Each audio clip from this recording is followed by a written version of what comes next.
Bismillahirrahmanirrahim. Assalamualaikum warahmatullahi wabarakatuh. Alhamdulillah wassalatu wassalamu ala Rasulillah wa ala alihi wa sahbihi wa mawalah. Amma ba'du. Ikhwani wa akhwati fillah rahimani wa rahimakumullah. Alhamdulillah kita sudah menyelesaikan semua materi yang terdapat di buku Siapa Bilang Ilmu Sharaf Susah. Dan ingin saya sampaikan kepada antum semua bahwa inti dari buku ini itu sebenarnya terdapat di lampiran 1, yaitu pembahasan tentang 22 bab tasrif gabungan. Jadi tujuan kita mempelajari buku ini ya sebenarnya adalah untuk kita bisa memahami 22 bab tasrif gabungan yang ada di lampiran 1. Atau ya bisa saya katakan ya untuk pemula ini adalah intisari ilmu sharaf ya. Kalau kita sudah paham ya 22 bab tasrif gabungan ini, insyaallah kita berarti sudah paham dasar-dasar ilmu sharaf. Nah, jadi ya saya sarankan kepada antum semua untuk pertama tentu memahami 22 tasrif gabungan yang ada di lampiran 1 ini. Kemudian juga menghafalnya. Ya karena mau nggak mau memang kita harus menghafal ya tasrifan ini supaya nanti ya memudahkan kita untuk membaca dan juga menerjemahkan tulisan-tulisan bahasa Arab yang tanpa harokat. Ya, cara menghafalnya itu pertama kita hafalkan dulu ya 19 tasrif inti fi'il maudhi. Itu kita hafalkan dulu. Itu pegangan kita. Ya, dari tasrif sulasi mujarrad, ya fi'il maudhi sulasi mujarrad fa'ala, fa'ila, fa'ula. Ya, kemudian sulasi mazid tambahan 1 huruf, ya af'ala, fa'ala, fa'ala dan seterusnya. Itu dihafalkan dulu. Ya. Tasrif fi'il maudhi yang 19 itu. Kemudian setelah itu kita hafalkan ya tasrif mendatar dari fi'il maudhi sampai menjadi isim alat. Ya, misalnya kita sudah hafal nih 19 tasrif. Ya, atau bisa boleh sambil jalan juga nggak masalah. Misalnya kita hafalkan tasrif fi'il maudhi yang sulasi mujarrad dulu, misalnya fa'ala, fa'ila, fa'ula ya. Kemudian setelah itu kita hafalkan sambil jalan, sisanya kita hafalkan juga tasrif mendatarnya, misalnya fa'ala yaf'ulu fa'lan fa'ilun maf'ulun uf'ul la taf'ul maf'alun maf'alun mif'alun. Terus kita ulang-ulang. Kalau sudah hafal, kita masukkan ya fiil-fiil yang sepola dengan ini. Karena masing-masing baris ini punya fiil-fiil khusus. Jadi enggak semua fiil masuk ke semua baris, enggak. Ya, masing-masing fiil masing-masing tasrifan, masing-masing baris punya fiil-fiil khusus. Seperti misalnya fa'ala yaf'ulu, punya fiil yang sepola dengan dia seperti nasara yansuru, kataba yaktubu ya dan lain sebagainya.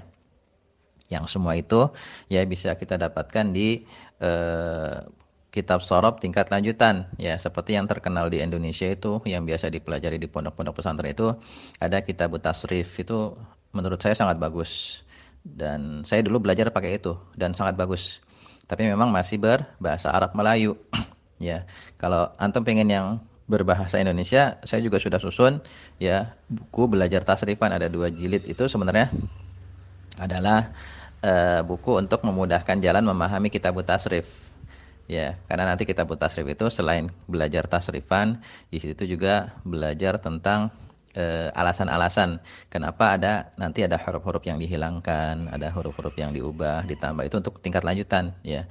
Tapi untuk memahami itu atau untuk sampai ke situ ya, untuk pemula sebaiknya hafalkan saja dulu ya pola-pola yang ada dulu yang di 22 bab tasrif gabungan ini.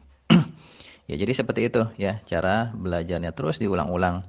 Nah, kalau kita sudah hafal 22 baris ini ya, 22 bab ini tasrif gabungan, setelah itu kita hafalkan tasrif yang menurun. Dan itu insya Allah mudah. Ya, insya Allah mudah kalau kita sudah tahu polanya, ya tahu caranya. Insya Allah mudah, seperti misalnya tasrif menurun atau tasrif berdasarkan pelaku untuk pola fa'ala, misalnya fa'ala, fa'ala, fa'alu, fa'alat, fa'alata, fa'alna dan seterusnya. Itu kita Kalau sudah hafal satu aja, insya Allah nanti yang lainnya ngikutin. Kayak misalnya fa'ala kita sudah hafal. Setelah itu pola af'ala misalnya. Udah kita ikutin aja pola yang fa'ala tadi ya.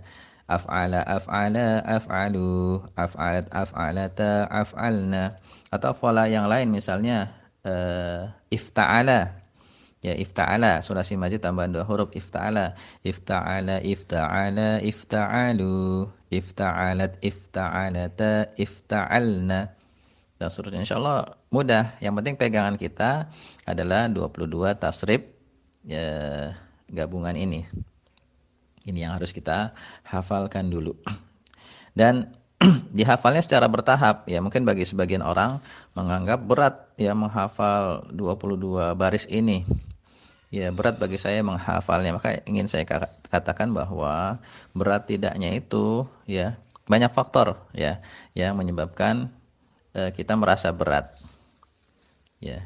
Di antaranya karena kita enggak meluangkan waktu yang pas, yang cukup untuk menghafalnya. Kalau kita luangkan waktu yang cukup, insya Allah enggak berat. Ya, saya mungkin pernah ya memberi permisalan seperti ada orang yang di depan rumahnya itu ada misalnya 1000 tumpukan batu bata dan dia harus memindahkannya ke belakang rumahnya.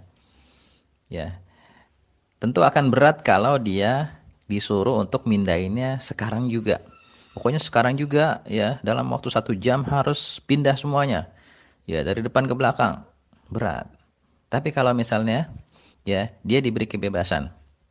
Terserah mau dipindahin kapan saja atau berapa lama terserah, mau sehari, 2 hari, sepekan, 2 pekan, sebulan, 2 bulan terserah. Yang penting sesuai kemampuan. Sehari 1 batu bata bawa ke belakang, udah selesai, besok lagi 1, ya terserah sesuai kemampuan. Nah, belajar tasrifan juga gitu, menghafalkan tasrifan juga begitu ya, bertahap aja sesuai dengan kemampuan kita, sesuai dengan waktu luang yang kita miliki ya. Yang penting setiap hari harus ada peningkatan ya. Jadi begitu ya, jadi intinya ada di 22 bab tasrif gabungan ini ya. Kalau antum pengen tahu ya kenapa bisa berubah fa'ala menjadi yaf'ulu, kemudian fi'il amrnya uf'ul, fi'il nahynya la taf'ul, kemudian masdarnya fa'lan dan seterusnya, itu sudah kita bahas ya. Jadi kalau antum pengen tahu kenapa ini berubahnya jadi begini, itu sudah kita bahas di materi-materi yang sudah berlalu. Ya, silakan dimurojaah lagi. Tapi intinya semua kembali ke hafalan ini aja gitu. Adapun ya teori tentang perubahan itu hanya untuk penguat aja. Kalau di sebagian teman yang belajar di pondok pesantren itu kadang mereka cuman disuruh hafalkan aja, ini udah hafalkan, nggak perlu tahu misalnya ini kenapa jadi begini, kenapa jadi begitu, hafalkan aja, yang penting hafal, udah gitu aja. Tapi di sini enggak ya, antum diajarkan alasan kenapa kok fa'ala ada yang menjadi yaf'ulu, ada yang menjadi yaf'alu, ada yang menjadi yaf'ilu dan seterusnya. Kenapa af'ala itu yuf'ilu, dijelaskan ya cara mengubahnya di sini ya, kenapa terjadi proses perubahan seperti itu. Kenapa fa'ala yaf'ulu kok fi'il amarnya uf'ul, kenapa enggak if'al, kenapa enggak if'il, di sini sudah dijelaskan ya. Jadi sekali lagi ingin saya katakan ya, bagi antum yang sudah menyelesaikan buku ini, sekarang coba fokuskan menghafal 22 bab tasrif gabungan ini ya. Setelah hafal, antum hafalkan tasrif yang ke bawahnya yang berdasarkan pelaku. Ya, insya Allah ini akan sangat bermanfaat ya bagi kita untuk melanjutkan belajar ke tingkat lanjutan, dan juga bagi yang ingin ya bisa muhadasah, percakapan bahasa Arab. Karena nanti ya dalam percakapan itu tentu ya pelakunya itu kan kita ganti ya. Mungkin kadang kita berbicara dengan orang yang ada di hadapan kita. Kadang kita ya sedang membicarakan orang ketiga. Itu perubahannya ada di tasrifan ini. Ya. Ya, barangkali ini ya yang bisa saya sampaikan. Ya, semoga apa yang kita pelajari selama ini bermanfaat. Setelah ini ya silakan antum terus berlatih menghafal tasrifan sampai benar-benar hafal. Ya, wallahu a'lam bishawab. Subhanakallahumma bihamdika asyhadu an la ilaha illa anta astaghfiruka wa atubu ilaik. Assalamualaikum warahmatullahi wabarakatuh.